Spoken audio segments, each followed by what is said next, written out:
Okey, sekarang cikgu nak buat nombor 14 Nombor 14, jom kita buat sama-sama. Darjah 10 di bawah menunjukkan markah yang diperolehi oleh pelajar tingkatan 5 dalam satu kuis matematik. Okey, ini adalah merupakan sebuah apa ni? Sebuah histogram. Dia tak cakap Dia cakap darjah 10 je. Ini adalah sebuah histogram. Okey. Di mana histogram ni dia menggunakan sempadan bawah dan sempadan atas. Kalau kita tengok untuk bar yang pertama ni, okey, cikgu buat bar yang pertama ini. Yang ini merupakan sempadan bawah dia, sempadan bawah. Dan yang ini merupakan sempadan atas. Begitulah seterusnya. Yang ni dia jadi sempadan bawah orang ni, sempadan atas orang ni 31.5. Dia macam tu. Okey? Gitu. Alright, so sekarang ni kena faham lah Selalu cikgu ajar awak buat histogram guna titik tengah kan? Awak guna titik tengah. Okey, tapi kali ni awak nampak histogram yang berada di hadapan awak ni, ini menggunakan sempadan bawah dan sempadan atas. Okey, soalan A berdasarkan darjah 10 di atas, lengkapkan jadual 3 di ruang jawapan. Okey, dalam jadual 3 ni kita nampak yang pertamanya selang kelas. Macam mana awak nak tahu selang kelas? Awak tengok dari segi perbezaan di sini. Sempadan bawah dan sempadan atasnya. Kalau awak tolakkan 26.5, 26.5, awak tolak dengan 21.5. Apa awak dapat? Awak dapat 5 kan? Maka selang kelas tu 5 lah. Okey. Kalau kita tengok yang telah diberi. Cuba tengok yang telah diberi ni. 32 hingga 36. Cuba awak kira dengan jari. Berapa awak dapat? Awak kira dengan jari awak. Awak turun jari. 32 turun jari. 32. 33. Turun lagi. 34. 35. 36. Berapa jari awak turun? 5 kan? Maka selang kelas dia 5 lah. Okey, cara nak mengisi ni. Untuk selamatnya. Sebab daripada sini awak tak boleh ambil terus 21.5 hingga 26.5 Sebab 21.5 ini sempadan bawah.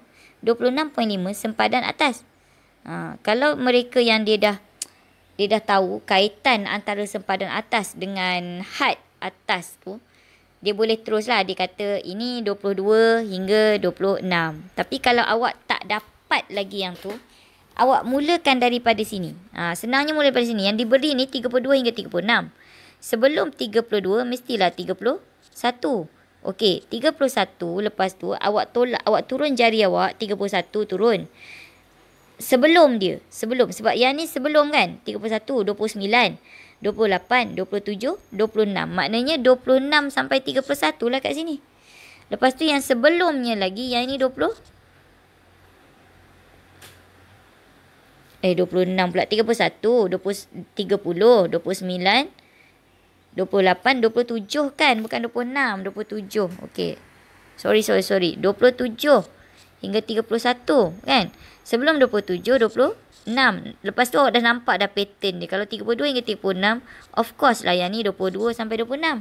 Lepas tu awak nak check balik, awak turunkan jari. 22, 23, 24, 25, 26. Kan 5 jari awak turun. Betul lah tu. Selang kelas dia 5. Okey, 22, 26, 27, 30, 36. Selepas itu pula 37 hingga 41. Dah nampak dah pattern ni kan? 42 hingga 46. 47 hingga 51. Bila semua betul baru dapat 1 markah untuk kolom tersebut. Okey, sekarang ni awak tengok. Selalu kan awak ni bila isi, awak pakai isi je. Nanti awak isi dengan kekerapan. Ini ni, daripada histogram ni, apa yang awak dapat sampai sini ni, ini adalah kekerapan. Ni 8. Yang ni 14. Yang ni 20. Yang ni 18. Yang ni 14. Dan yang ni 6. Ni semua ni yang cikgu tulis dengan pen biru ni, ini adalah kekerapan. Sebab yang ni histogram. Bila histogram, dia akan memberi kekerapan pada paksi Y. Dan markah ini diambil daripada sama ada titik tengah atau sempadan bawah atau sempadan atas. Sekarang histogram kita sekarang dia mengambil sempadan bawah dan sempadan atas. Okey. Sekarang ni kekerapan daripada histogram. Jangan awak tulis pula kekerapan tu dekat kekerapan longgokan. Sekarang yang dia minta kat kita kekerapan longgokan. Macam mana awak nak cari kekerapan longgokan? Awak perlu ada dulu kekerapan. So sekarang ni kekerapan tu awak salin tepi-tepi ni dulu. Ni 8. Yang kedua 14. Yang ketiga 20. Lepas tu hati-hati dekat sini kan. Yang ni 22 hingga 26. Awak tahu sempadan bawah dia berapa? Kalau 22, 21.5, 26, 26.5 kan?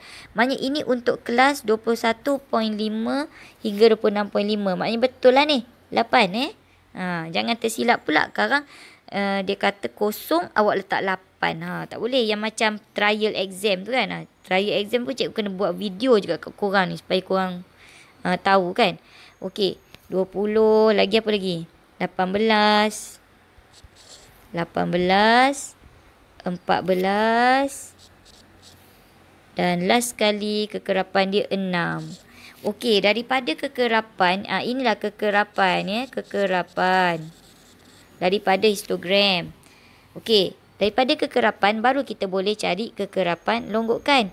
Kekerapan longgokan mula-mula kosong. Atas ni kosong Kosong ni untuk kelas yang sebelum ini. Maknanya 21 berapa? 17 lah.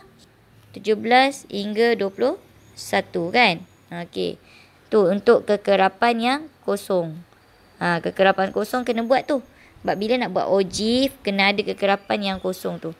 Kosong tambah 8, 8. 8 tambah 14, 22. 22 tambah 20, 42. 42 tambah 18, 42 tambah 18, 60. 60 tambah 14, 74. 74 tambah 6, 80. So, bila macam ni, kita tahulah bahawa jumlah data, okey, maknanya jumlah bilangan data yang ada ni untuk yang dia kata Raja menunjukkan markah yang diperoleh oleh pelajar tingkatan 5. Berapa orang pelajar tingkatan 5 di sini? Kita tahu tadi daripada kekerapan longgokan. Last kali kita tambah kekerapan tu kita dapat 80. Maknanya 80 orang pelajar tingkatan 5 lah ni. Dia tak cakap ke atas dah sekarang. Okey. Lepas tu sempadan atas.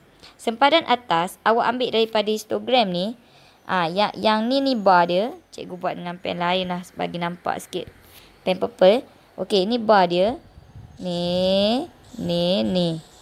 Kan? Sempadan atas tu ditunjukkan pada hujung bar. Ni hujung bar ni. Inilah sempadan atas. Okey, untuk bar yang ni hujung ni. Inilah sempadan atas dia. Maknanya untuk kelas yang 22 sampai 26 22 sampai 26 dia punya kekerapan 8 tu, dia punya kekerapan longgokan pun 8. Sempadan atas dia adalah 26.5. Lepas tu diikuti oleh 31.5. Lepas tu 36.5, 41.5, 46.5, 51.5. Itulah sempadan atas. Maknanya yang pada histogram kamu ni yang hujung-hujung ni, hujung bar ni, ni sempadan atas lah ni. Tu. Okey, sempadan atas di hujung bar. Okey, lepas tu titik tengah. Titik tengah nak dapat macam mana? Titik tengah ambil 17. Ni yang ni. Yang selang kelas, daripada selang kelas dia. 17 hingga 21 kan? 17 tambah 21. Awak tekan sama dengan dulu. Sama dengan 38 baru bahagi 2. So dapat 19. Ni titik tengah dia. Titik tengah yang atas ni 19. Titik tengah yang kedua pula 22 tambah 26 bahagi 2. So dapat apa? 24. Yang ni 24. 24 29 lah. Sebab dia selalunya selang titik tengah ni pun 5 jugalah. 19 dengan 24. Kan selangnya 5. 19, 20, 21, 22, 23, 24. Cek sekali. 22 tambah 20. 22 tambah 26. Sama dengan 48 bahagi 2. 24. Betul? Yang first tu 17 tambah 21 sama dengan bahagi 2. 19, betul? Okey, dia punya beza tu. Kalau kita tengok 19 nak ke 24 kan tambah 5. 19 tambah 5, 24. 24 tambah 5, 29. 29 tambah 5 dapat 34 kan? 29 tambah 5 dapat 34. 34 awak tambah je 5. 39. 39 tambah 5, 44. 44 tambah 5, 49. Okey. So, bila betul semua ni, pemeriksa cek baru dapat 1 markah untuk setiap kolom. So, dapat 4 lah kat sini. Okey. Soalan yang seterusnya dia suruh lukis graf. Bukan. Kira min dulu. Min anggaran. Okey, min. Macam mana nak kira min? Okey, min sama dengan jumlah kekerapan darab titik tengah. Bukan kekerapan longgo kan. Jumlah kekerapan. Kolom ni yang kita buat tadi. So, jumlah kekerapan 8 didarab dengan titik tengahnya 24. Okey, yang kosong ni awak tak perlu tulis lah. Tak perlu tulis kosong sebab apa-apa darab kosong pun dapat kosong kan. So, 8 darab 24 tambah 8 darab 24 tambah 14 darab 29 tambah 14 darab 29 tambah 20 darab 34. 20 darab 34 tambah. Ini kalau awak muat ruang tu, buatlah sebaris ya. Cikgu sebab tak muat ruang ni. 20 darab 34, 18 darab 39 tambah 14 darab 44 tambah tak muat lagi cikgu ni tambah 6 darab 49. Dia buat bracket macam ni pun boleh je, tak payah letak darab. Kalau nak letak darab pun okey. Kalau nak buat macam ni pun okey. Yang 6 bracket 49 ni boleh je. Tapi kalau awak buat selaras lah. Kalau awak buat yang semua bracket macam ni, semua bracket. Kalau awak buat darab sini, semua darab dua-dua pun boleh. Okey. Lepas tu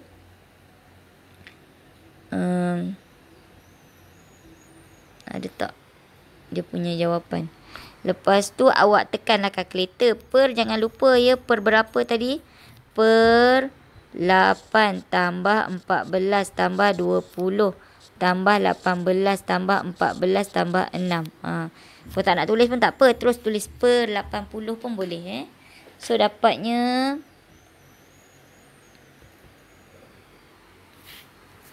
kalau tekan tekan betul-betul ya. Sebab ramai yang salah ni. Ramai yang dia kan.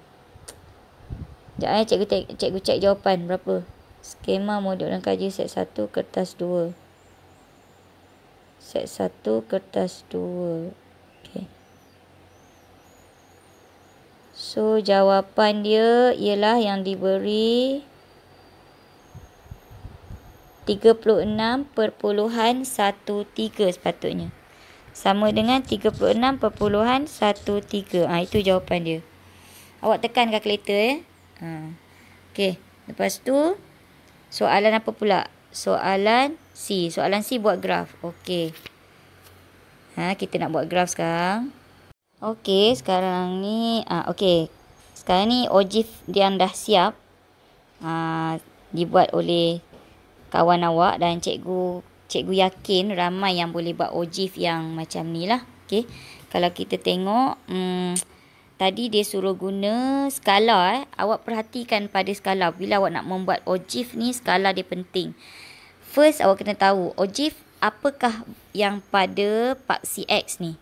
Pada paksi X, dia mesti apa? Sempadan atas. Yang untuk paksi X ini, kita gunakan sempadan atas. Maknanya daripada table tadi, awak terus ambil sempadan atas dia. Ramai yang confused. Cikgu nak mulakan daripada kosong ke? Kalau kita perhatikan kawan kita ni, dia tak mulakan dengan kosong pun. Dia start dengan 24.5. Tu. Nampak? 24.5. 30. Berapa tadi? 39. 31 ke 30 ni tak nampak 31.5, 31.5, 36.5 dan jarak dia mesti 5. Tu. Okey. Tak nampak pen. Alright. Lepas tu dia punya paksi Y pula 2 cm kepada 10, 20, 30, 40 gitu. So memang pemeriksa akan cek satu-satu pada skala ni, pada paksi X dan paksi Y. Okey. Lepas tu tadi ogive lagi sekali, apa benda pada paksi X sempadan atas, pada paksi Y apa? Paksi Y pula kita ambil kekerapan longgokan. Okey, tu kena tahu bila ogive mesti ambil sempadan atas sebagai paksi yang mengufuk dan kekerapan longgokan sebagai paksi yang mencancang. Lepas tu ikut skala yang dikehendaki dalam soalan. Lepas tu kamu plotkanlah mengikut sempadan atas dan kekerapan longgokan. Dia mesti plot itu bermula dengan kosong. Maknanya kalau kita tengok tadi, kelas yang pertama kita 22 sampai 26 kan? 22 sampai 26 kan? So sempadan atas yang pertama 26.5 ni, okey. Itulah yang kita labelkan di situ. Di sini bukan kosong, tapi kita seelok-eloknya 26.5, kita tolak 5.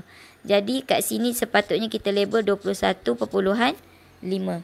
So jarak dia memang 5 unit, 5 unit, 5 unit. Nampak? 2 cm mewakili 5 unit. Itu maksud dia, 2 cm mewakili 5 unit. Selang dia tu 5, 5, 5. Walaupun dia tidak bermula dengan sifar. Tidak perlu bermula dengan sifar pun.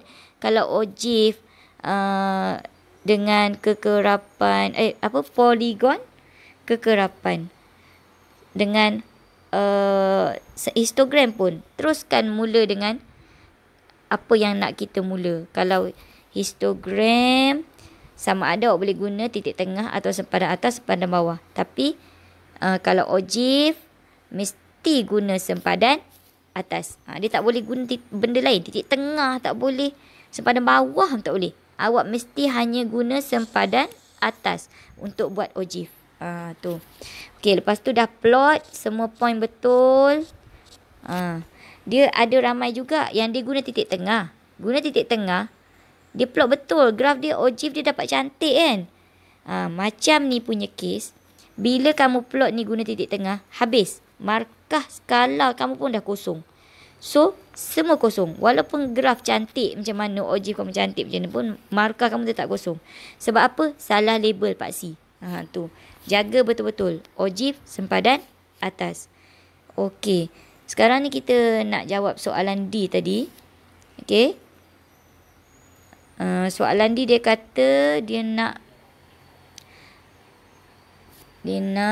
Okey, kejap. Kita tengok soalan dulu. Dia kata dengan menggunakan skala 2 cm kepada 5. Okey, ini lukis graf. Dia kata rujuk graf. Dengan merujuk graf, dia kata berdasarkan ogive yang dilukis, nyatakan peratus murid yang menerima ganjaran jika markah yang layak ialah 40. Okey. Markah adalah data dan markah itu diambil daripada selang kelas. Betul? Yang sempadan atas ni sempadan atas ni kita ambil daripada selang kelas. Dan selang kelas itu merupakan datanya. Data dia ialah data bagi markah yang diperoleh oleh tingkatan 5 tadi kan. So, maknanya markah tu pada paksi X lah.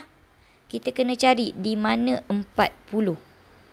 Kalau kita tengok kawan kita ni 36.5, 41.5 kan. Ni 36.5, ni 41.5. Macam mana awak membaca 40 tu? Kalau dah ni 5. Ni 5 kan. 2 cm kepada 5 kan. Awak kira 2 petak tu satulah. Maknanya 36.5, 37.5, 38.5, 39.5, 40.5. Maknanya 40 itu dia akan berada di antara 39.5 dengan 40.5. So 40 tengah-tengah lah.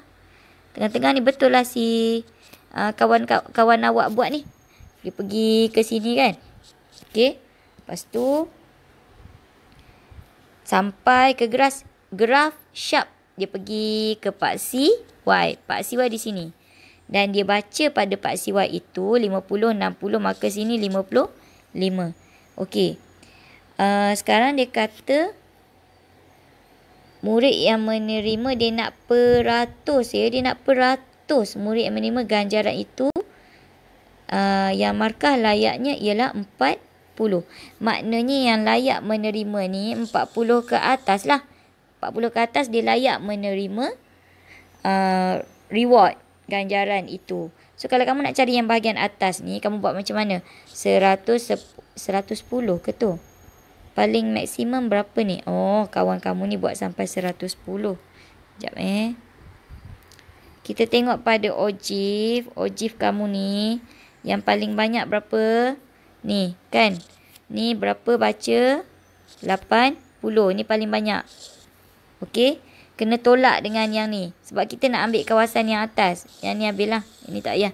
Yang ni kita nak ambil kawasan atas. 80 tolak 55. Berapa orang? 80 tolak 55. Dapat 25 orang. Okey. 25 orang. Kita nak cari berapa persen So, kejap kita tengok jawapan bagaimana. Okey, kalau 25 orang, okey. 25 orang. 25 kita perkan dengan 80, darab 100%. So, dapat berapa? Sebab keseluruhan pelajar dia 80 orang. Sekarang ni, dia kata, markah layak untuk menerima reward tadi. Markah layak untuk menerima reward. Dia kata nyatakan peratus murid menerima ganjaran jika markah yang layak ialah 40. 40 ke atas layak dapat menerima ganjaran lah. So 80 tolak 55 dapat 25 orang. 25 ni awak perkan dengan 80, awak dapat 100. Sebab awak nak mencari peratus kan. So 25 per dengan 80 darab 100. Sama dengan 31.25%.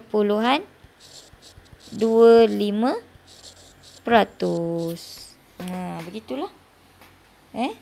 Maknanya nak cari peratus, jangan ambil 25% terus. Tak boleh. Sebab sekarang 25 ni adalah bilangan. Ini kekerapan longgokan kan. Bila kekerapan longgokan, maknanya ini bilangan. Bilangan yang mendapat ganjaran. 25 orang. Tapi bila dia nak peratus, bilangan itu awak perkan dengan keseluruhan yang ada. Keseluruhan yang ada kan 80. Didarab dengan 100. Dapatlah peratus dia 31.25%. So dapatlah markah 12 tu.